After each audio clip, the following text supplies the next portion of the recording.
पूजनीय अभिभावक वृंद और मेरे सभी बड़े भाइयों और बहनों को मेरा सादर नमस्कार। मेरा नाम प्रत्युष शर्मा है। आज मैं आप सभी के सामने भारतीय संस्कृति के बारे में बताने आया हूँ और ये आपसे शेयर करने आया हूँ कि हमारी भारत की संस्कृति कितनी सुंदर है। हमारी भारत की संस्कृति एक श्लोक पे चलती है जो बहुत सुंदर श्लोक है, वसुदैव कुटुंबकम। सारी धरती एक परिवार है। One earth is our family. हम पूरे संसार को, पूरे जगत को अपनी फैमिली के तौर पे लेके चलते हैं। ऐसी है हमारी ये भारत की संस्कृति। मैं एक मंत्र के साथ शुरू करूँगा अपनी स्पीच को। ओम स्वस्ति न इंद्रो वृद्धश्रवाः स्वस्ति न पूषा विश्ववेदाः स्वस्ति नस्तारिक्षो अरिष्टनेमिः स्वस्ति नो बृहस्पतिर्दधातु। इस मंत्र के बाद ये मंत्र आप सभी की शुभकामना, आप सभी के मंगल के लिए मैंने गाया। अब मैं आप सभी से भारत की संस्कृति के बारे में बात करूंगा। हमारी भारत की संस्कृति सबसे पुरानी संस्कृतियों में गिनी जाती है। हमारी भाषा, हमारे अपनी भाषा संस्कृत सबसे पुरानी भाषा है इस जगत की, जिसको हर भाषा की जननी भी कहा जाता है। इंग्लिश, लैटिन, हर भाषा हमारी संस्कृत भाषा से निकली है। हमारी संस्कृत भाषा बहुत पुरानी है और हमारी संस्कृत भाषा ने ही सब भाषाओं को जन्म दिया है। हमारी संस्कृत भाषा बहुत महान है। हमें कोशिश करनी चाहिए जितना भी हो सके हम संस्कृत को सीखें और अपनी संस्कृति को कभी ना भूलें। हमारे भारत पर बहुत आक्रमणकारियों ने अटैक किए, पर तब भी आज हम अपनी संस्कृति से जुड़े हुए हैं और आज भी हमारी संस्कृति हमारे दिल से जुड़ी हुई है। और आगे भी आप देखें तो हमें आगे चलकर भी अपनी संस्कृति को कभी भूलना नहीं चाहिए, क्योंकि हमारी संस्कृति इतनी महान थी, हमारे वैज्ञानिक इतने महान थे कि वो भूलने लायक नहीं है। हमारे भास्कराचार्य हैं। यहाँ मेरे सभी बड़े भाई और बहन भास्कराचार्य को तो जानते ही होंगे। भास्कराचार्य ने 12वीं शताब्दी में गुरुत्वाकर्षण का सिद्धांत दे दिया था, जबकि 17वीं शताब्दी में न्यूटन ने दिया। अब न्यूटन ने बाद में दिया, जब भास्कराचार्य ने बाद में दिया तो आप कहेंगे भास्कराचार्य ने सबसे पहले दिया। और हमारे भारत के वैज्ञानिक इतने महान थे कि उन्होंने वेस्टर्न साइंटिस्ट से भी पहले हमें एकदम सही गुरुत्वाकर्षण का सिद्धांत दिया।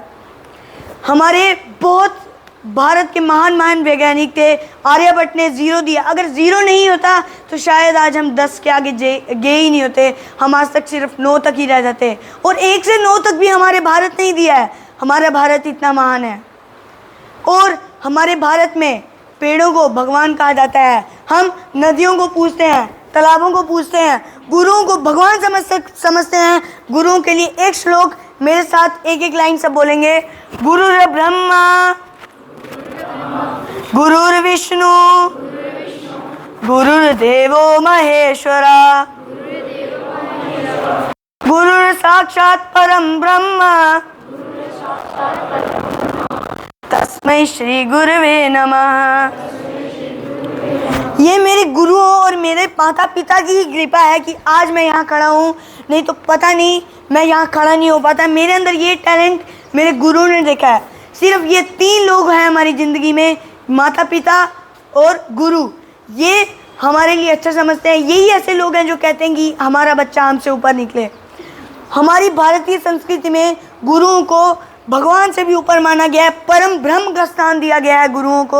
और आपके ये जो गुरु हैं, आपके अपने गुरु, टीचर्स, ये कम नहीं है। और इन सब टीचर्स की जो आपके ऊपर मेहनत करते हैं, इन सब के लिए एक बार जोरदार तालियां सब बजाएं। हमारी भारतीय संस्कृति ये कहती है कि हमें गुरुओं की भगवान की तरह इज्जत करना चाहिए, गुरुओं को पूजना चाहिए। क्या आप बता सकते हैं कोई और संस्कृति ऐसा मानती हो? क्या कोई और संस्कृति ऐसा मानती है कि हम पूरे संसार को अपना परिवार मानते हैं?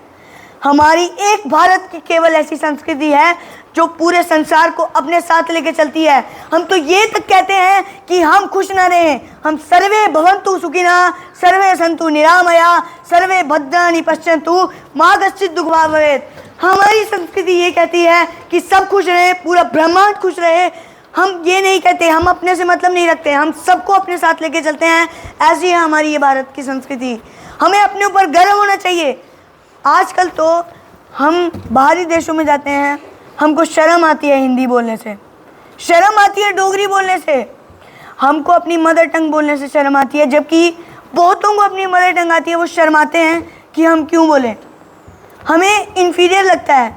पर नहीं, ये सबसे सुपीरियर चीज़ है, क्योंकि हमारी भारत की संस्कृति इतनी ज़्यादा कल्चर से भरी हुई है, ऐसी संस्कृति और कहीं की नहीं है। हमें अपनी संस्कृति को भूलना नहीं है, हमें अपनी संस्कृति के साथ अपनी जड़ें, संस्कृति की जड़ें ताकतवर करनी है। अगर हम आज अपनी संस्कृति से पीछे हटते जाएंगे तो कल को कौन हमारी संस्कृति का ध्यान देगा। हमारी नेक्स्ट जनरेशन आने वाली धीरे धीरे हमारी संस्कृति के बारे में केयर नहीं कर रही, वो वेस्टर्न साइंसेस की तरफ जा रही है। वो मानती ही नहीं है कि भारत इतना महान था। वो कहते हैं कि बाहरी देश में महान थे, पर ये बात नहीं है। आज वैदिक मैथ के लिए, वैदिक मैथ को यहाँ सब जानते होंगे, वैदिक मैथ इतना फास्ट मैथमेटिक्स है कि आप 10-10 डिजिट की मल्टीप्लिकेशन सेकंड्स में कर सकते हैं। इतना हमारा वेदों का मैथ इतना वो था, फास्ट था। हमने पाई की वैल्यू हमने निकाली है, हमारे वेदों में लिखी है, हमारे उपनिषदों में इतनी साइंस के बारे में बताया गया है। क्या कोई कह सकता है कि हमारी भारत की संस्कृति कम है? कोई नहीं कह सकता, क्योंकि हमारी भारत की संस्कृति महान नहीं है और रहती भी चलेगी अगर हम अपनी भारत की संस्कृति की कदर करें, अपनी भारत की संस्कृति को आगे बढ़ाएं। सभी इस बात को जानते ही होंगे कि हमारी भारत की संस्कृति के बारे में हमारे प्रधानमंत्री जी बहुत काम कर रहे हैं। वो हमारी संस्कृति को उभार रहे हैं, आगे बढ़ा रहे हैं कि जो भी कल्चरल एक्टिविटीज़ हो रही हैं वो मदद कर रहे हैं।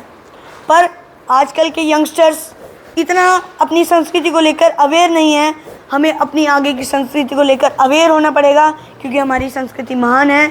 आपको इस बात को जानना पड़ेगा। सभी को धन्यवाद। मैं एक मंत्र और आपके साथ शेयर करूँगा। एक मंत्र मेरे साथ सभी गाएं। सर्वे भवन्तु सुखिनः, सर्वे सन्तु निरामया, सर्वे भद्राणि पश्यन्तु मा कश्चित् दुःखभाग् भवेत्। हम इस मंत्र से ये प्रार्थना कर रहे हैं कि सब सुखी रहें, सब खुश रहें, सबका जीवन मंगलमय हो। सभी को धन्यवाद।